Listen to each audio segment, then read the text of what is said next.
খবরদার কেউ একা একা ইফতারি করবেন না। একা ইফতারি করেন নাকি আপনারা? একসাথে। আল্লাহর হাবিব সাল্লাল্লাহু আলাইহি ওয়াসাল্লাম বললেন, কেউ যদি কাউকে ইফতারি খাওয়ায়, যিনি খাওয়ালো উনি রোজা রেখে যেই সওয়াব, খাওয়ানোর কারণে ওই সওয়াব। সাহাবারা বললেন, ইয়া রাসূলুল্লাহ, ইফতারি খাওয়ানোর মতো পয়সা তো আমাদের নাই। আল্লাহর হাবিব সাল্লাল্লাহু আলাইহি ওয়াসাল্লাম বললেন, ওয়ালাউ বিশারবাতি মা, যদি এক ঢোক পানি দিয়েও ইফতারি খাওয়া তবেও এই সওয়াব পাওয়া যাবে। ওয়ালাউ বিআযকা চিলাবান, এক ঢোক দুধ দিয়ে খাওয়ালো। ওয়ালাউ বিতামরা, একটা খেজুর দিয়ে ইফতারি করালো এই সওয়াব। সুবহানাল্লাহ পড়েন। দুই ভাই ইফতারি করতে বসছেন, আপনার প্লেট থেকে একটা পেঁয়াজু আপনার ভাইয়ের প্লেটে দিলেন, আপনার ভাই একটা খেজুর আপনার প্লেটে দিল, দুইজনের ইফতারি খাওয়ানোর সওয়াব হয়ে গেছে। সুবহানাল্লাহ কইতে পারলেন না? পারবেন সবাই? একসাথে খাবেন না আলাদা? আল্লাহর হাবিব সাল্লাল্লাহু আলাইহি ওয়াসাল্লাম খেতে বসলে কখনো খাবারের বদনাম করতেন না। সহিহ বুখারীর হাদিস, মা আবা রাসূলুল্লাহ সাল্লাল্লাহু আলাইহি ওয়াসাল্লাম তুআমান কত্তু, কখনো খাবারের বদনাম করেন নাই। এই 63 বছরের জীবনে কখনো না, একবারও না।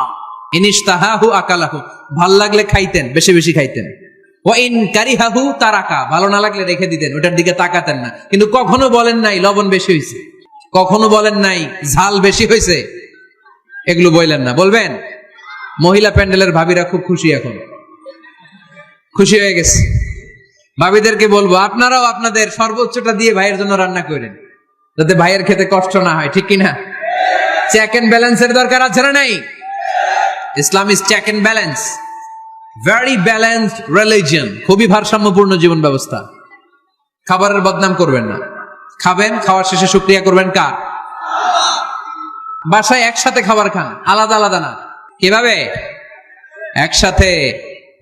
যদি একান্নবর্তী ফ্যামিলি হয়, ভাই বোন চাচা মামা একসাথে, তাহলে ছেলে মেয়েরা একসাথে বসবেন না। ছেলেরা সবাই একসাথে, তাদের খাওয়া শেষ, এরপরে মেয়েরা সবাই একসাথে।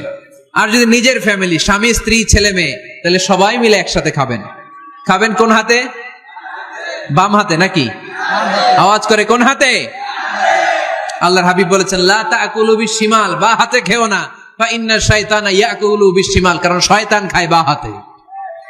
আমরা খাই কোন হাতে? ডান হাতে। খাওয়ার শুরুতে কি পড়বো? খাওয়ার পরে কি পড়বো? মনে থাকবে? বাচ্চারা উল্টা কাজ করতে পছন্দ করে বেশি। দেখবেন বাচ্চারা ডাইন পায়ের জুতা পরে বাম পায়ে, বাম পায়েরটা পরে। আমার মেয়ে সব সময় এটা করবে। আমি জুতা পরাই দিলে ঠিক, নিজে পড়লে বাম পায়েরটা দেয় ডান পায়ে, ডান পায়েরটা দেয় বাম পায়ে, আর গ্লাস ধরবে বা হাতে, যতক্ষণ আমি না ঠিক করে দিব। এবং বিসমিল্লাহ বলতে ওরা ভুলে যায়, বারবার স্মরণ করিয়ে দিবেন, বারবার বারবার।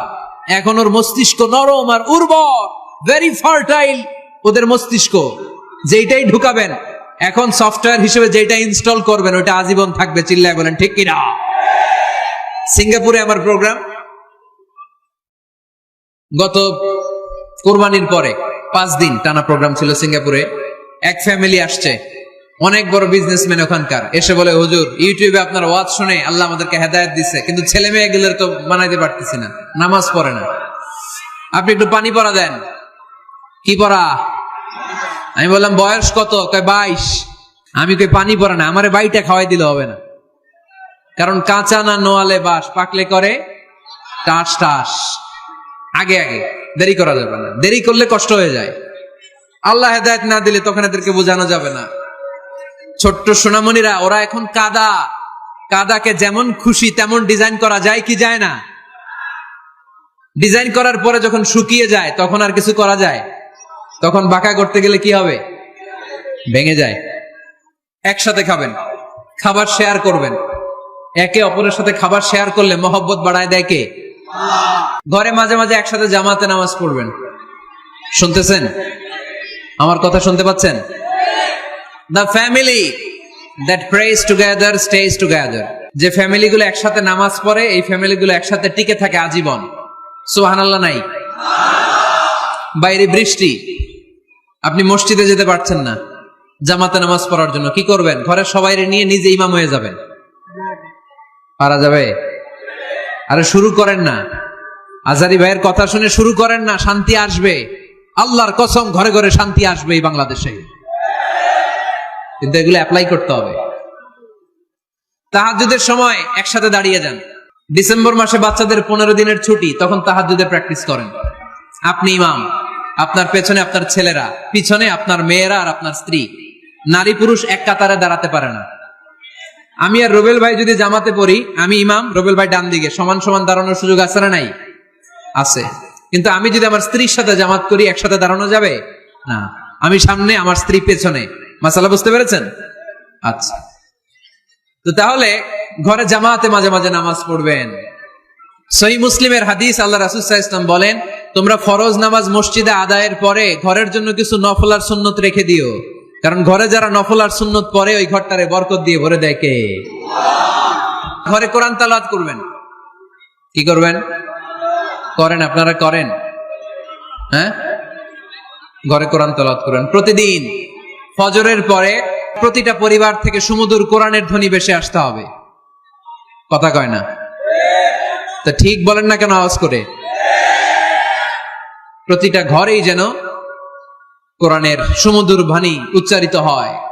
এলাকার মসজিদের মক্তবগুলোতে হুজুর কোরআন পড়ায়, আছে এটা না? আমরা ছোটবেলা কিন্তু যাইতাম, আমি যাইতাম শাহী জামে মসজিদে, ওইখানে যে আমি কোরআন শিখছি। তো মসজিদগুলোতে আপনারা এই মক্তবের সিস্টেমটা চালু রাখবেন, প্রতিদিন সকালে কোরআন পড়বেন। কোরআন যেটা মুখস্থ করবেন স্ত্রীকে শোনাবেন, স্ত্রী আপনাকে শোনাবে। প্রতি মাসের জন্য একটা সূরা নির্ধারণ করেন। কোনটা? একটা। এক মাসে একটা ছোট্ট সূরা মুখস্থ করা যাবে না? ধরেন সূরাতুত তিন, ওয়াত-তিনি ওয়াজ-জাইতুন, এটা এক মাসেও মুখস্থ করা যাবে না? যাবে। আজকে রাতেই আপনাদের ফ্যামিলি মিটিং এটা সিদ্ধান্ত নেবেন যে এই মাসের জন্য সবাই মিলে কোন সূরাটা পড়বেন। মুখস্থ করতে হবে, অর্থও জানতে হবে।